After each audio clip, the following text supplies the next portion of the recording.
तो hello everyone दोस्तों, कैसे हैं? उम्मीद करता हूँ आप सब अच्छे होंगे। दोस्तों एक बार फिर से स्वागत है हमारे डायरेक्ट सेलिंग के सेशन में। और हमारे साथ में आज उपस्थित है राहुल सर। तो सर राहुल सर कैसे हैं आप? बहुत बढ़िया है सर। तो हमारा सवाल सर वही रहेगा डायरेक्ट सेलिंग को लेके। जी सर। तो सर जैसा कि आप डायरेक्ट सेलिंग कर रहे हैं, काफ़ी सारी जानकारी भी आपको।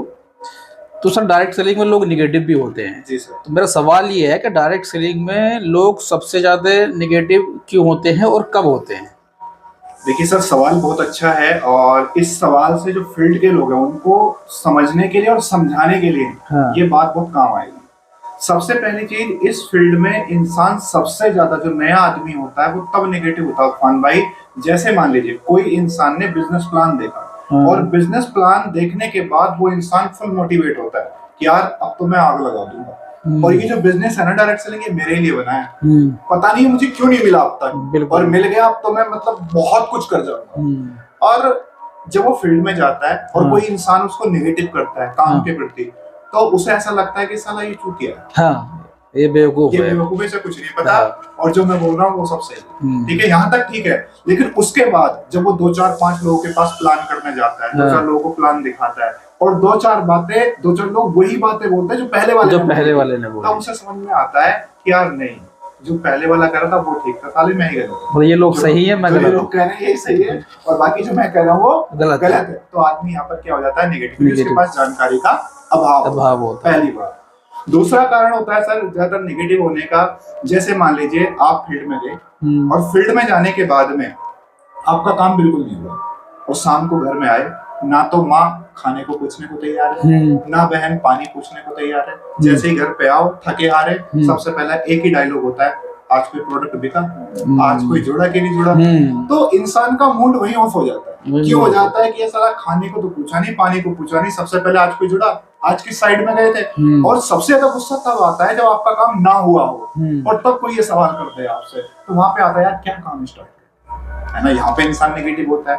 तीसरा जो मेरा खुद का अनुभव है, मैंने देखा है कि जब हम इस इंडस्ट्री को नहीं कर रहे थे उतने टाइम पे हमारे माँ बाप हम पे गर्व करते थे, तो यार हमारे बच्चा जो है ना 12th पास करिए, 75% मार्क्स आए और अच्छा है, बहुत चालाक है, बहुत इंटेलिजेंट है। लेकिन जब से डायरेक्ट सेलिंग इंसान ज्वाइन कर लेता ना, तो उसके बाद लोग इंटेलिजेंट बोलने के वजह दया खाने लगते हैं, तो फंस गया है बेचारा, अब पता नहीं इसका क्या होगा, अच्छा खासा पढ़ता था लिखता था, अब पता नहीं कौन सी इंडस्ट्री में चला गया, भगवान जाने, भगवान भरोसे अब इसका क्या होगा और क्या नहीं होगा। तो जब कोई हम पे दया खाता है तो फिर हमें लगता है कि यार क्या काम शुरू कर लिया, लगता है गलत प्रोफेशन में आ गए, ये काम मेरे लिए नहीं है। तीसरा, चौथा, मान लीजिए आपके पास में आपके अड़ोस पड़ोस में कोई एक ऐसा इंसान है जो डायरेक्ट सेलिंग छोड़ के बैठा है और आपकी मुलाकात उससे होती है और आप नए नए हैं बिजनेस के अंदर, तो जब उससे मुलाकात होती है तो वो क्या करता है, अपने बिजनेस की नेगेटिव साइड दिखाता है, पॉजिटिव नहीं दिखाता, क्योंकि किसी भी चीज की फन में दो साइड होता है, एक नेगेटिव पॉजिटिव। तो उसने क्या दिखा दी, नेगेटिव साइड दिखा दी, बनने में समय लगता है, लोग सुनते नहीं है, लोग मानते नहीं है और कंपनियां भाग जाती है, प्रोडक्ट ऐसे होते हैं, उसने सब कुछ बता दिया। लेकिन उसने ये नहीं बताया कि राहुल नागर कैसे कमाता है, उसने ये नहीं बताया कि हाँ डायरेक्ट सेलिंग में टर्नओवर आज की डेट में ये है, उसने ये नहीं बताया कि भाई आज की डेट में जो है नौकरियां जा रही हैं, डायरेक्ट सेलिंग एक ऑप्शन होगा इंसान के पास में। उसने पॉजिटिव साइड नहीं बताई, नेगेटिव साइड बताई। अब होता है क्या सर, हम तो उसके लिए क्या है, हो सकता है कोल्ड मार्केट हो, फ्रेश मार्केट हो, उसकी वार्म मार्केट हो, लेकिन वो जो है वो उसका हॉट मार्केट है, तो उस पर उसका बिलीव ज्यादा होता है और हम पर उसका बिलीव कम होता है। तो वो उसकी ज्यादा सुनेगा और हमारी कम सुनेगा, तो इंसान नेगेटिव होकर बैठ जाता है ना।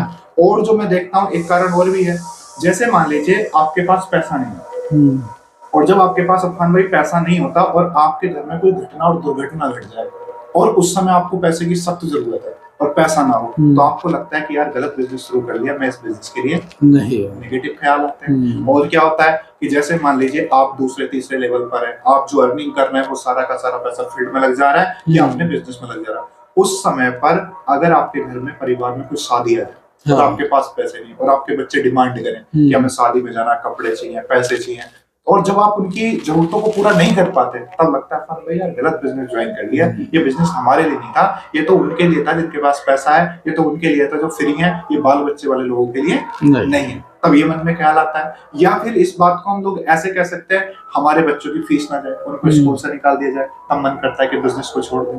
या फिर आप किराए के मकान में रहते हो और आपसे रूम रेंट ना भरा जाए, तो आपको लगता है कि यार आप नेगेटिव सोचते हैं, लगता है कि यार इस बिजनेस मेरे लिए नहीं बना, है ना, तो यहाँ पे भी नेगेटिव होता है। और एक पॉइंट मैं ऐड करना चाहूंगा कि इंसान मान लीजिए अपने रूम से ही सोच करके निकला कि आज मुझे 10 लोगों से मिलना है और पूरा एक्साइटेड होकर जो फील्ड में जाता है और 10 में से 2 ने मना कर दिया कि भाई मैं तो हुई नहीं है, मैं तो बाहर हूँ। 4-5 ने फोन नहीं उठाया, कुछ लोग मिले उन्होंने ध्यान से नहीं सुना। जब कुछ भी नहीं हुआ तो इंसान के मन में आता है कि यार लोग सुनते नहीं, ये बिजनेस होता हुआ था नहीं है, सिर्फ लोग ऐसे ही मोटिवेट होते हैं। यहाँ पे नेगेटिव ख्याल आता है, मुझे लगता है यार बिजनेस छोड़ देना चाहिए। और क्या होता है सर, जैसे मान लीजिए अगर हम इस बात को ऐसे कहें कि हम फील्ड में गए और ये सोच कर गए कि आज 3 लोगों से पैसे लेके आने हैं और 3 में से हम गए भी और वो मिले भी, लेकिन पैसा एक ने भी नहीं दिया तो मन में आता है यार 1000 रुपए पेट्रोल फूंक दिया, इतना पैसा लगा दिया, एक ने भी पैसा नहीं दिया, तो इंसान के मन में सब नेगेटिव ख्याल आता है। तो ऐसे बहुत सारे कारण हैं कि जिनकी वजह से इंसान के मन में नेगेटिव ख्याल आता है। अब सर मुझे लगता है कि आपको मुझसे सवाल करना चाहिए कि सर इसका समाधान क्या है। मैं वही पूछने वाला था कि चल ये तो आपने नेगेटिव वाला पॉइंट बता दिया कि इस बिजनेस के अंदर लोग इस कारणों से नेगेटिव हो जाते हैं। अब उनके लिए सॉल्यूशन क्या है, वो कैसे पेशेंस रखें? उनके लिए सॉल्यूशन मुझे ऐसा लगता है अफान भाई कि ये जो बात मैंने कह दी ना, ये बात लोगों के दिल की बात है। सच बता रहा हूँ क्योंकि ये मैंने जिया है, ये कोई किताबी ज्ञान नहीं है, ये मैं खुद महसूस करके। आप किसी भी लेवल पे एक्सपोजर सर नेगेटिविटी हर लेवल पे है, ये तजुर्बा आपका। तो मुझे ऐसा लगता है कि अफान भाई प्रोसेस है। क्या है ये प्रोसेस है। इस प्रोसेस के बिना आप बन नहीं सकते। दुनिया का कोई काम उठा लो, जब एक बच्चा माँ के पेट में होता है तो सब वो एक 9 महीने का प्रोसेस है। अगर उस प्रोसेस को माँ ये कहती है कि मैं झेल नहीं सकती, तो क्या वो बच्चे को जन्म दे सकती? नहीं दे सकती। यानी कि वो 9 महीने का दुख सहती है, तब जाकर के एक दिन ऐसा आता है जो खुशी आती है। और इस प्रोसेस से हर एक इंसान होकर के गुजरा, जो भी आज कामयाब इंसान है, चाहे वो फिर हम गांधी जी की बात कर लें, चाहे फिर हम लोग भीमराव अम्बेडकर जी की बात करें, जितने सक्सेसफुल लोग हैं सब इससे होकर के गुजरे। किसी ने बड़े कमाल की एक शायरी कही थी खान भाई कि मिटा दो अपनी हस्ती को कुछ मर्तबा चाहो, दाना खाक में मिलकर गुलजार होता है। यानी कि एक दाना जमीन में जाता है, सड़ता है, गलता है, तब उसमें से एक फल निकलता है, पौधा निकलता है। अगर वो सड़े और गले ना तो क्या सर उसमें से वो फल निकलेगा, पौधा निकलेगा? नहीं निकलेगा। तो वो जो सड़ना गलना सर वो प्रोसेस है, वो प्रोसेस हुए बिना वो फल और पौधा दोनों कुछ भी नहीं बन सकता। ऐसे जो अभी मैं बातें कर रहा था ना सर, ये प्रोसेस है डायरेक्ट सेलिंग का, इसके बिना आप सफल नहीं हो सकते। ये तो आपको सर करना ही पड़ेगा। और जो इंसान इन सारी चीजों पे, इस प्रोसेस पे विजय प्राप्त कर लिया, जो ऐसे मौके पर, ऐसे मुकाम पर अपने आप को पॉजिटिव रख लिया, वही सर डायरेक्ट सेलिंग इंडस्ट्री का बस है। तो यहाँ पैसेंस आपको दिखाना पड़ेगा। मतलब जो डायरेक्ट सेलिंग करेगा जी सर, और चाहता कि अभी मेरे पास में अच्छी गाड़ी हो, अच्छा घर हो, जी सर, तो उसको इस प्रोसेस से गुजरना पड़ेगा।